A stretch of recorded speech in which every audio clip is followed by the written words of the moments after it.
Hi, welcome back. We're the Book Mavens. I'm Rachel, this is Amanda, and you're joining us in the midst of our Temeraire series reading. So right now we are going to be talking about book 6, Tongues of Serpents. So this is UK, US covers. Woo, dragons. So where we left off with Lawrence is that Lawrence is no longer going to be used as a pawn. Him and Temeraire, because Temeraire, of course, has been showing his Jacobite side and trying to... rabble-rousing. Yes, trying to secure wages and property for dragons in England, and they're not that happy about it, and they're like, all right, you need to get out of here. We're sending you guys away with the convicts to Australia. So we see them on their voyage to Australia. We're back with Riley. And the struggles of him being a new parent. Yes. Having to leave the little baby. Catherine has had a boy, which he's delighted about. And she's less miserable. Yeah, she's... It's a struggle, I think, because you have that hormonal attachment. So she's struggling leaving him. But she hasn't really left him.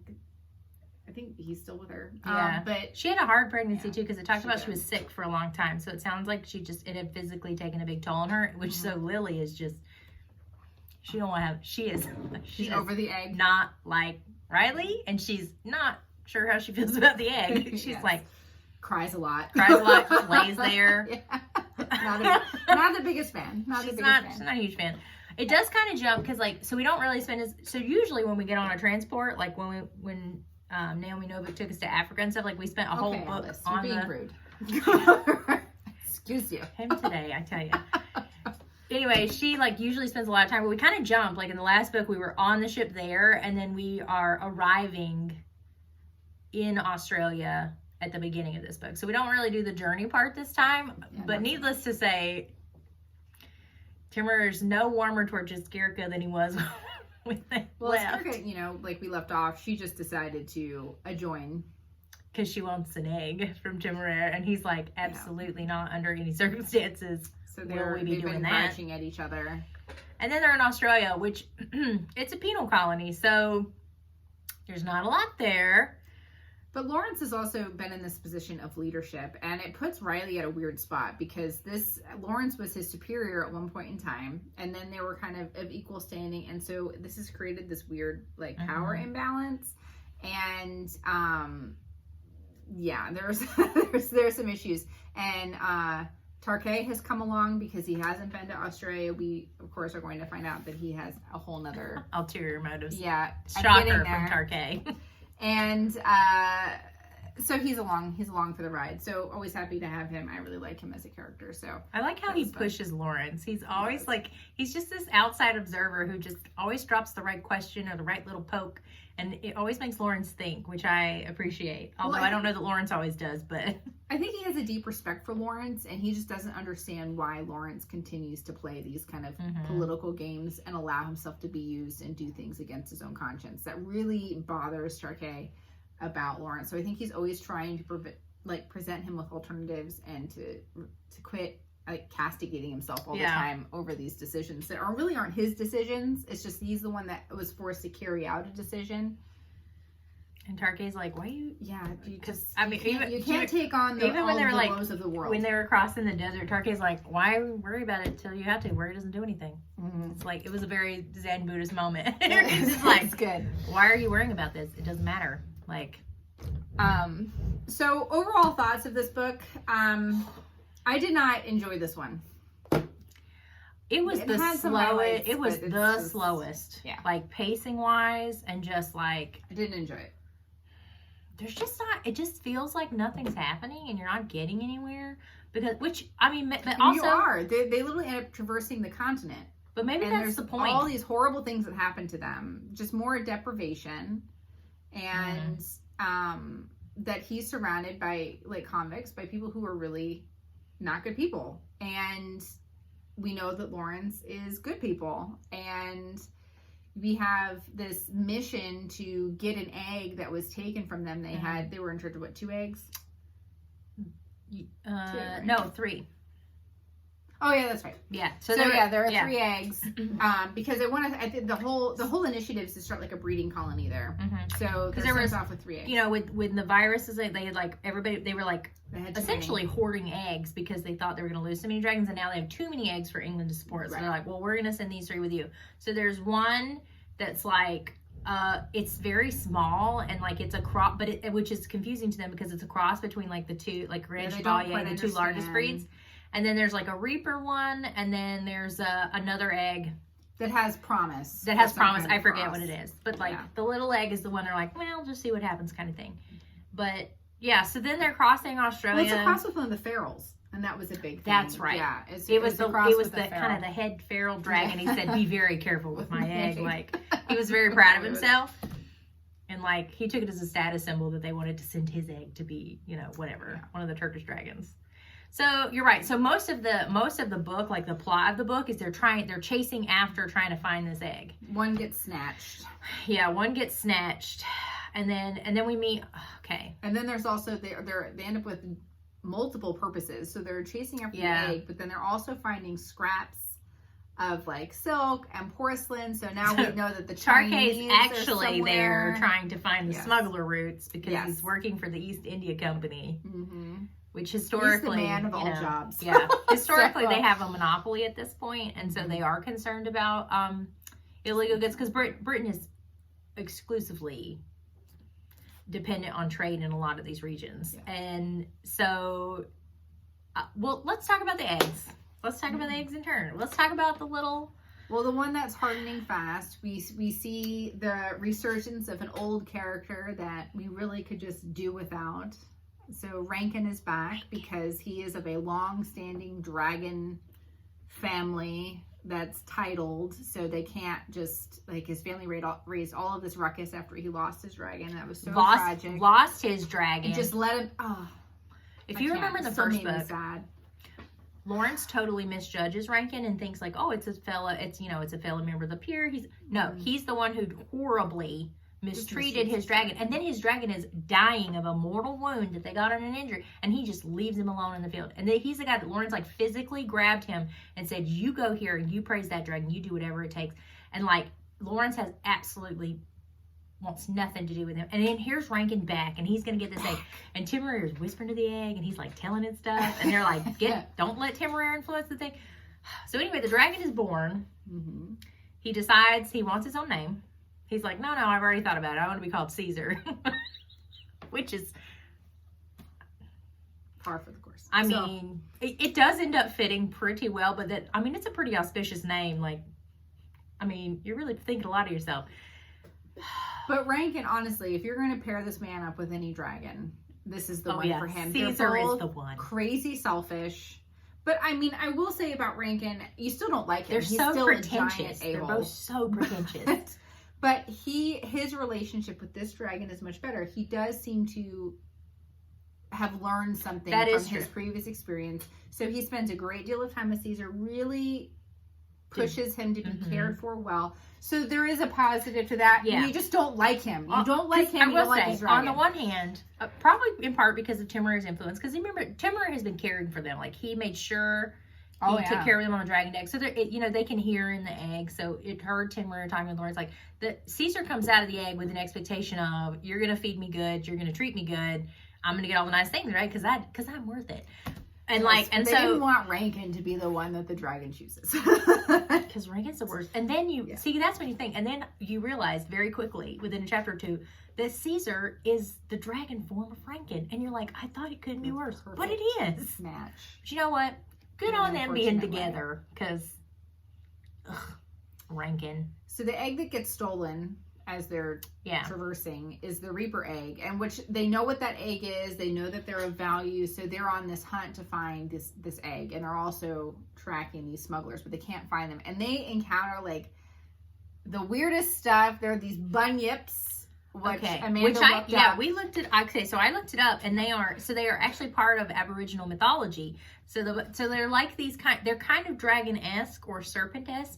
They live in bogs and like swampy areas, and they just grab men in the night, which is how they do it. Like men just disappear and their boots are still there, but you didn't hear anything. Like, so they're like tunneling creatures, and the dragons. This whole catacomb situation. Yeah, the dragons were accidentally destroying them, and then they were kind of destroying them on purpose, and then they were diverting water underneath the ground so that there was no water for them. So then they're trying to placate them. Temeraire gets stuck in quicksand. Yeah, so they're vindictive too, is what you learned.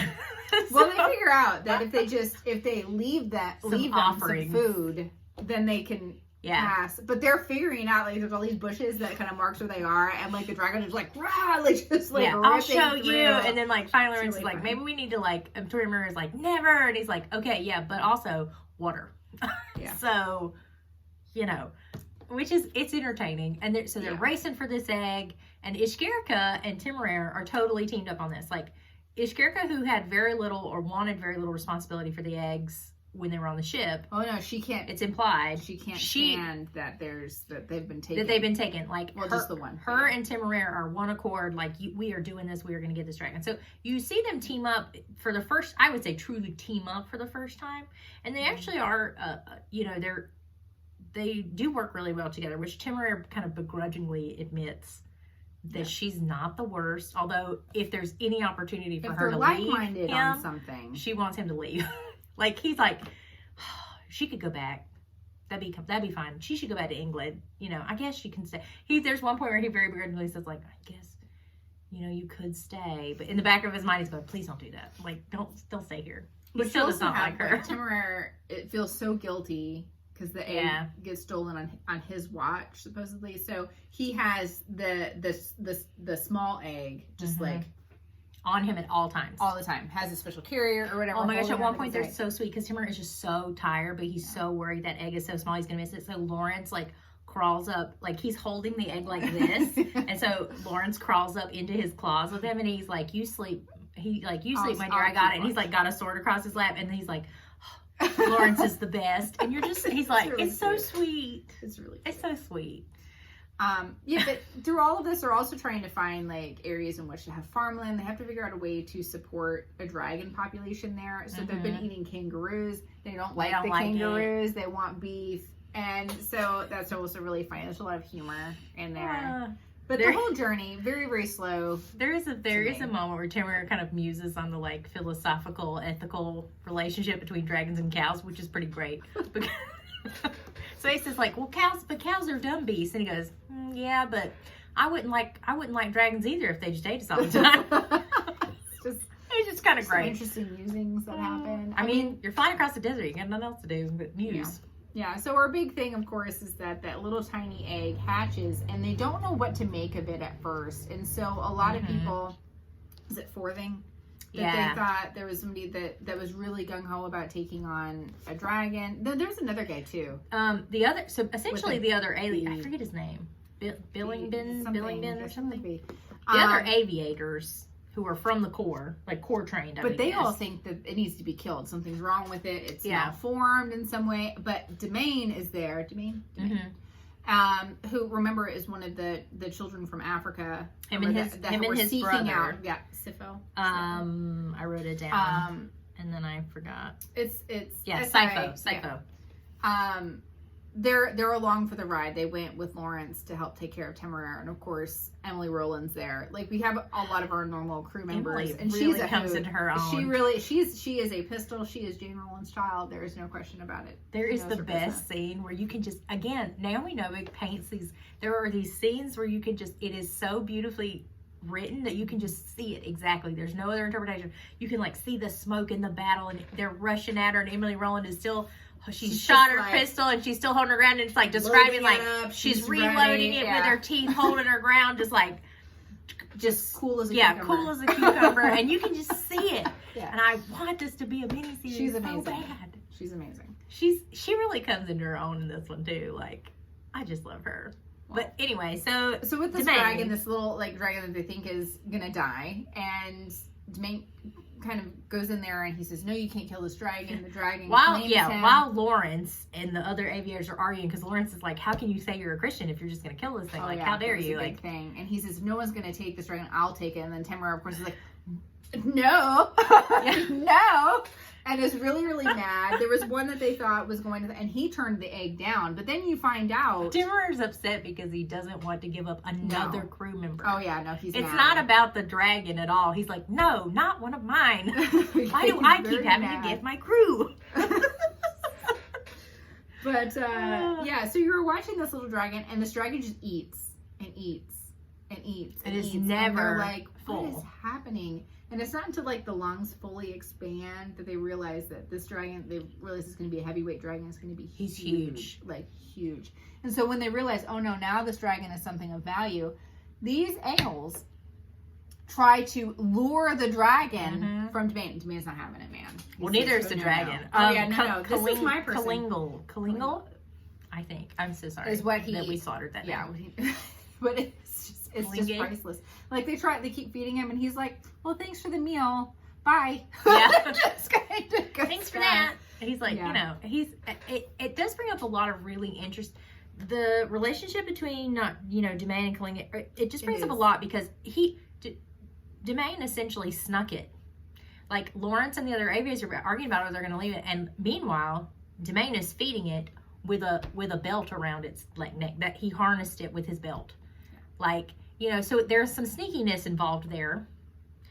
But also he wasn't going to risk them killing this because this was his shot to. When was he going to get a shot? Right. He has to spend so much time feeding it that it brings a lot of resentment. Well, he hunts too. I mean, he's a hunter. I mean, he does hunt. There's a lot of resentment between him and his brother because his brother is like, "What are you doing?" He's a scholar.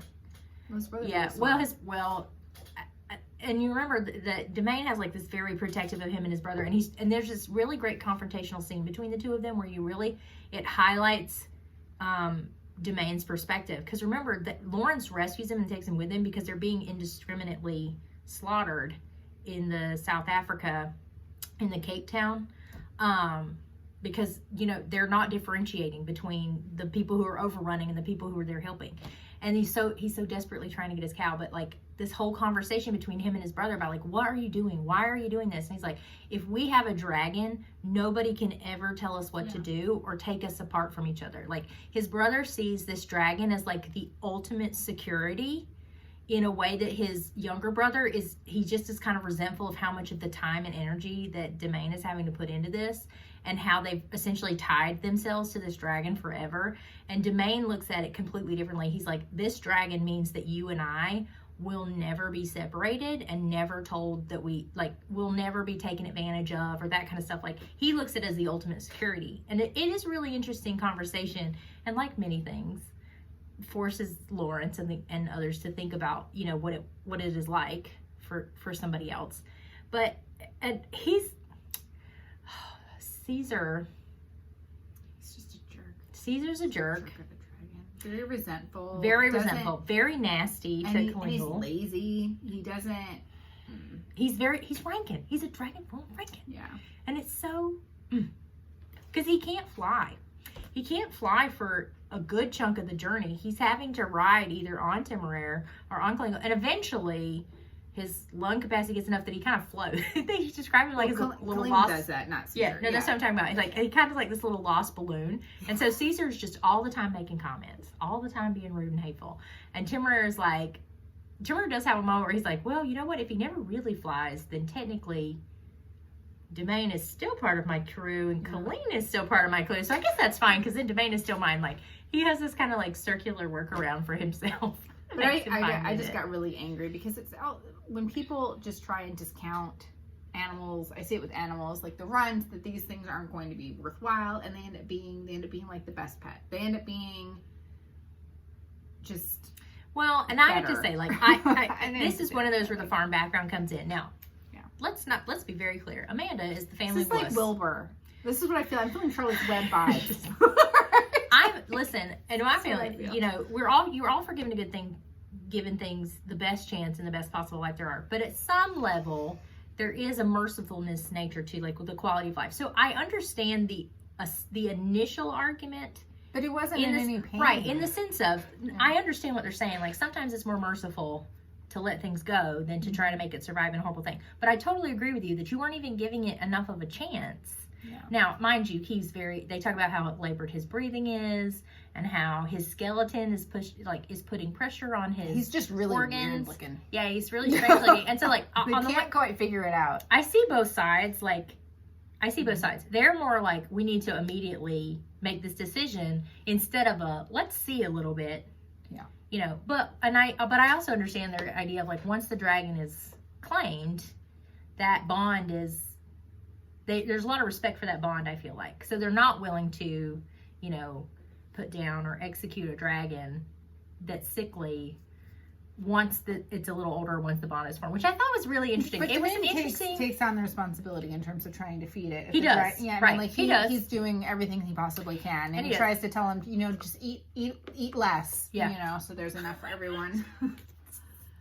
But I mean, this dragon he's just eating all the time. Couldn't be nicer though. But the dragon's so sweet. He's just like, I'm just hungry all the time. He's very laid back and chill, and he's like, I guess I can just eat one. Yeah. He goes, it's just such a long time since the last time I ate. He's just so sweet and like laid back, and like he doesn't let anything.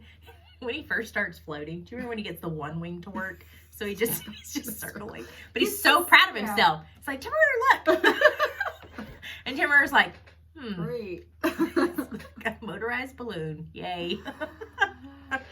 Well, so they're interesting. Yeah. So they make it all the way across Australia. They realize, oh, this is what's happening. The smugglers, the Chinese, and Temeraire, of course, is very excited.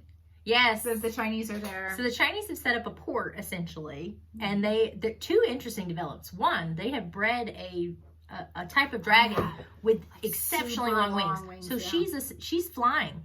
Like in a matter of weeks, what would take in a ship 2 months. Weeks. She can fly 2 weeks. Yeah, to Australia to China. Glides she has. They talk about her wings being like double the length of her body and like exceptional. And also the Chinese have been training the sea serpents to do like transports. They have figured out some kind of like harness cargo system, and they have trained the sea. It sounded a little bit like pigeons. The way you train a homing pigeon. Yeah, the way you train a homing pigeon, like there's a home base and then there's this base, because they talk about very specific routes and you just do the route. Like you don't really, that's the way it sounded to me. So those are two very interesting, so ingenious, like developments. Way to go, China. It does also come out. Watching them tear apart those boats later. Yikes. Whoa. The sea serpents are still, if I was a sailor, you're totally right to be suspicious. But it does also bring up the point, I don't remember if I talked about it or if just Rachel and I talked about it.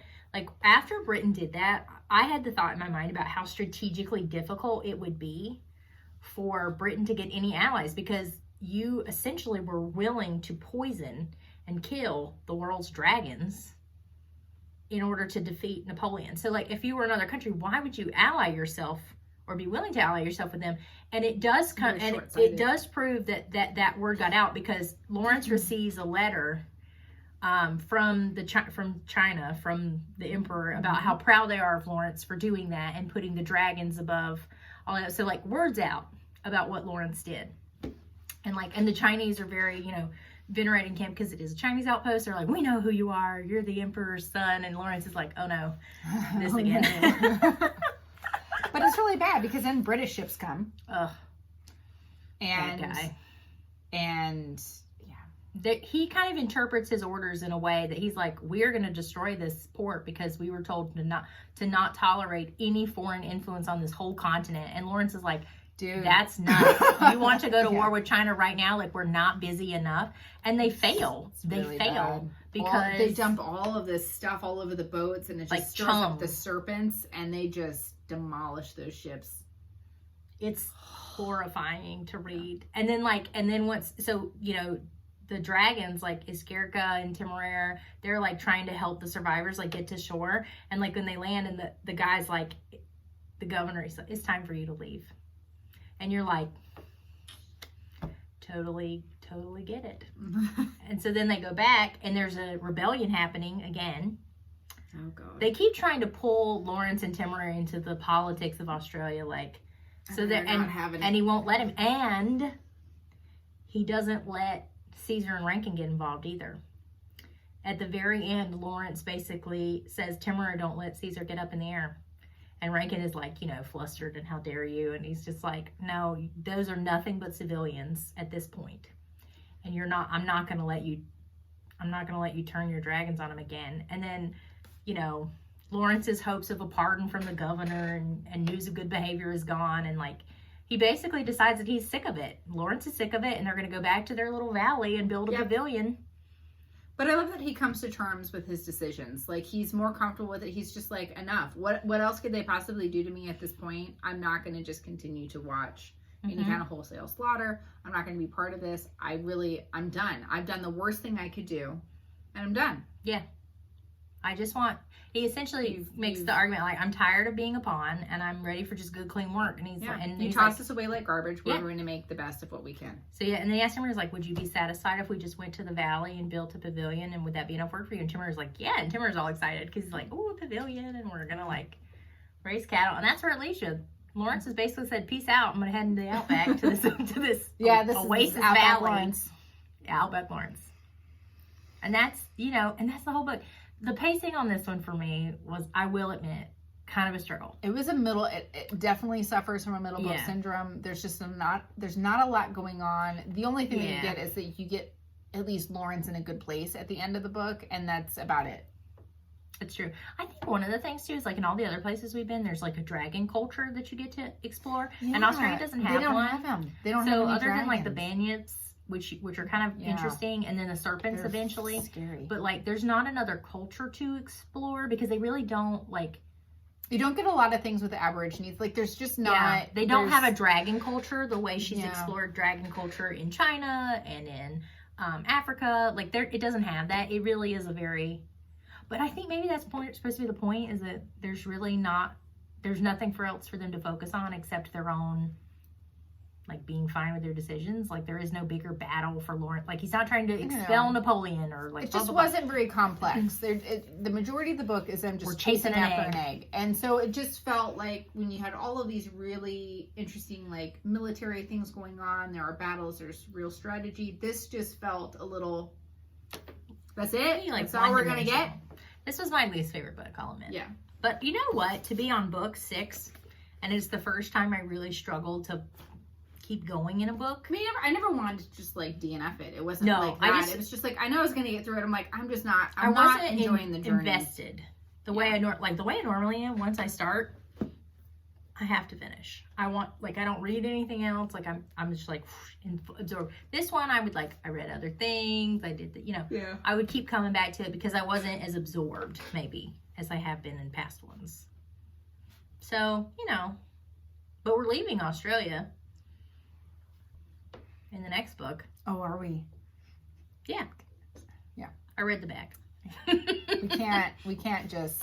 We're not going to just while away in Australia. I thought about it, but there were 3 more books to go. So I'm like, no, surely not. So I went and read the back of the next one. I was like, oh, okay. This can't be it. This can't be what we do. And we don't. Then, yeah. There you go. Want to take us out? Yeah.